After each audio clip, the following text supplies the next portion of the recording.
Министерството за здравство се уште не го доставило извештајот со неправилностите во кардиохируршките операции, утврдени од домашни странски експерти до обвинителството.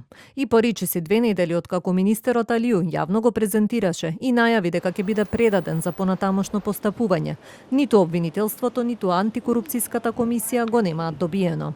Од Министерството за здравство велат дека се уште се комплетира документацијата, а покрај извештајот од експертите се пишуваат и поединечни извештаи за сите пациенти кои биле дел од анализата, пошто ќе бидат предадени на надлежните органи.